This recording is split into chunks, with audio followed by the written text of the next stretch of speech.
British police now believe that former Russian spy Sergei Skripal and his daughter Yulia were poisoned with a nerve agent. They are calling it a deliberate act. This is being treated as a major incident involving attempted murder by administration of a nerve agent. As you know, these two people remain critically ill in hospital. Sadly, in addition, a police officer who was one of the first to attend the scene and respond to the incident is now also in a serious condition in hospital. Well, these latest revelations raise major questions about who was behind the plot to kill the two. Not anybody can manufacture, can handle nerve agent. You have to know what you're doing. The UK Foreign Secretary vowed that if any foreign power is found responsible, the UK will respond, quote, robustly. Let's bring in our team covering these extraordinary developments. Nick Payton-Walsh joins us from New Scotland Yard. Phil Black is live in Salisbury at the scene. And Nick, first of all, what is this? What more do we know about this nerve agent, about the investigation into what? Do the police know what substance was used and are not sharing it, or are they still investigating? Yeah, they're quite clear that they know what specific agent this was, but they are not sharing it. They said today, interesting in the language here, attempted murder with the administering of a nerve agent, that the two people, Sergei and Yulia Skripal, were intentionally targeted. And I've given you the timeline here. It was a Sunday afternoon about 1:30 when they were noticed losing consciousness, clearly ill and distress on a park bench. Now, obviously, the investigation continues. The counter-terrorism chief police officer here in the United Kingdom, Assistant Commissioner Mark Rowley, said that they're specifically looking for people to come forward who were in that area between 1 o'clock and 4 o'clock. A big window on Sunday afternoon in the sort of shopping centre called the Maltings in the rural city, quiet place called Salisbury. There's still a pizza restaurant there, Zizi's, and a pub, the Bishop, that are still sealed off by police. But frankly, this is monumentally changed today from something which in local media on Sunday was perhaps thought to be an accident or an overdose involving fentanyl, a very powerful opioid often available on the street. Now we are talking about a substantial geopolitical crisis here. Remember, this is not the first time Britain's dealt with something like this. Alexander Litvinenko, another former Russian spy, killed in 2006, then with polonium, a very specific radioactive poison. And you have to ask yourself, nerve agents are hard to come by, as you said. VX, sarin, two possible candidates there, but they're only really manufactured or known by a small number of countries, meaning that there are clear fingerprints potentially here leading back, as there were with polonium and Litvinenko, back towards a potential country as the culprit here. Now, of course, police won't go into details about who else they're looking for. They sadly spoke of how one of the first police officers came to the scene is still seriously ill, but you have to ask yourself, as you touched upon there, Hala, who would administer this particular nerve agent? Are they looking at potentially people involved in the restaurants or the bar they were near? Did somebody accost them in the street? How did that person protect themselves from the poison in question? So are they looking for somebody who's also critically ill somewhere in the area around Salisbury? These are key questions. It does sound like police have a few more answers than they're letting on at this particular point. But aside from the murder investigation, I should say attempted murder investigation here, the House of Commons over there will see a statement from the head of sort of British security, Amber Rudd, tomorrow, outlining what they know about this. The broader question is, what does Britain do? UK Foreign Secretary Boris Johnson has promised a robust response if a foreign power was thought to be behind this poisoning. Back when he spoke, he said he had no one to point the finger at. Now possibly they do. So the broad question is, what can Britain, once sort of an imperial power that Russia loathed and competed with, now very much diminished and the recipient of lots of Russian foreign cash, what do they do in a response? Hala? Sure, we'll look at all those questions in a moment. Phil Black in Salisbury, we saw some CCTV footage there of right before the incident there in Salisbury. What does that tell us, this surveillance footage from just an ordinary convenience store, about what we know about the movements there of Sergei Skripal before this murder attempt? Well, on one hand, Hala, not very much. It is just a few moments, a tiny slice of Sergei Skripal's life here in Salisbury, just in the days leading up to this particular incident. But it shows him at a convenience store that he was a regular customer at, buying some scratch lottery tickets, some food, some milk, that sort of stuff. Really basic, everyday things in what is, as Nick was touching on, a relatively quiet, small, sleepy city in southern England.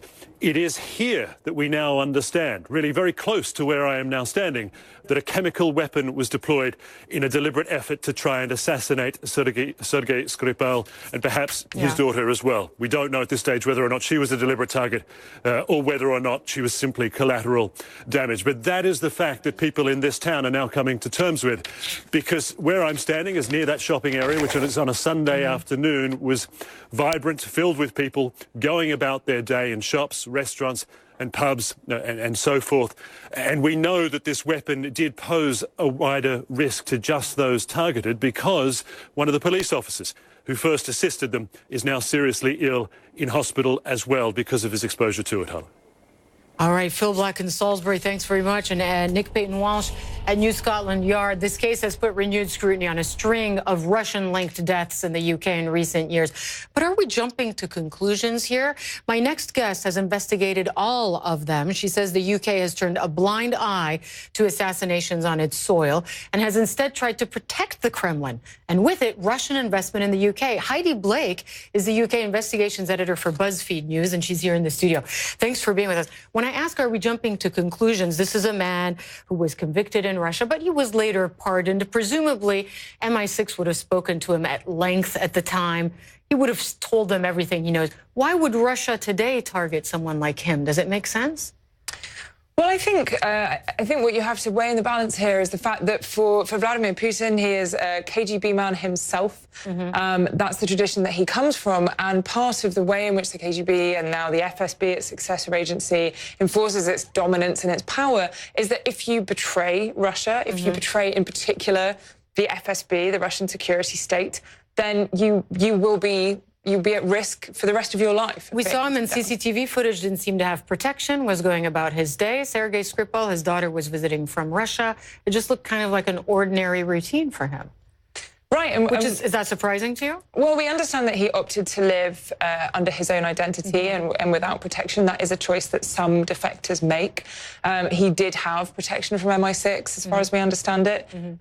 But yeah, he was going about living a fairly regular life. I mean, I speak to lots of people in the community of Russian exiles living here in the UK, many of whom are under protection from Scotland Yard and or MI6, and who are under constant threat of assassination, who receive intelligence that their lives are at risk all the time, but who just have to find a way of normalizing that. And let's talk a little bit about the idea that nerve agent was used here in this assassination attempt.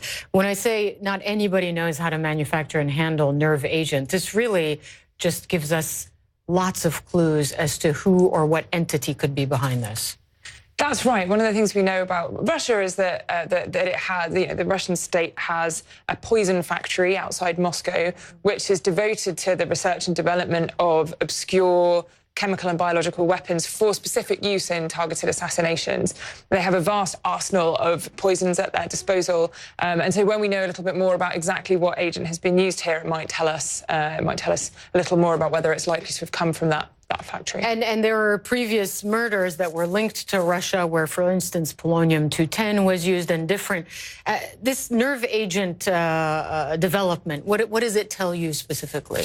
Has this been already, in your reporting, have you found it that this type of poison was used before in political assassinations?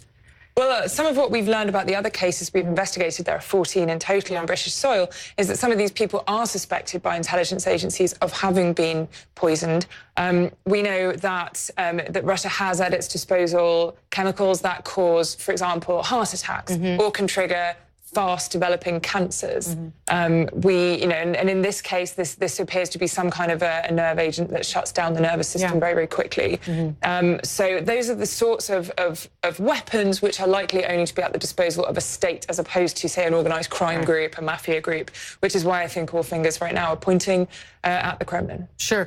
And obviously non-state actors, why would they even risk handling this type of agent as well when there are other ways you could go about? Now, if indeed it is found, one of the things that you've reported on is that the UK doesn't always respond proportionally to murders and assassinations committed on its soil. Why not? Well, yeah, I mean, obviously, in the case of Alexander Litvinenko back in 2006, as you say, he was poisoned with radioactive polonium. The government did take a relatively firm line and accuse the Kremlin of carrying out or being involved in that assassination.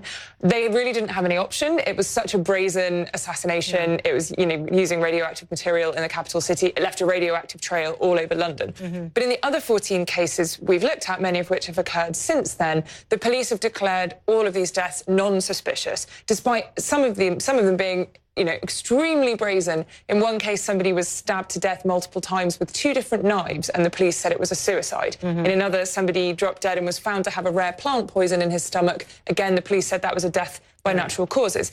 The reason we think... Please go ahead.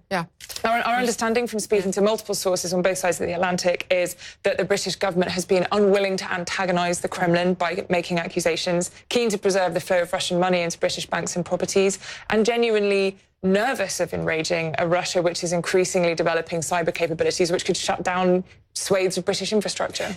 Last question related to this specific case. Some have asked, why use such a weapon when it can obviously be traced back to, a potentially state-sponsored initiative? Why not just do something that's more discreet, less traceable?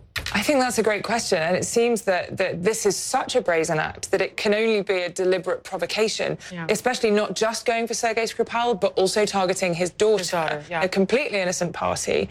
That does look like an act of provocation by Putin, who has been making increasingly bold and brazen moves in the West and making provocative statements. So I think this is a real test for the British government as to how are they going to deal with a Russia that's making such brazen moves. Well, Boris Johnson says they will, if they can trace back the trail back to the perpetrator, that they will respond robustly. We'll see if that happens. Heidi Blake, thanks so much of BuzzFeed. Thank you. Great having you on the program.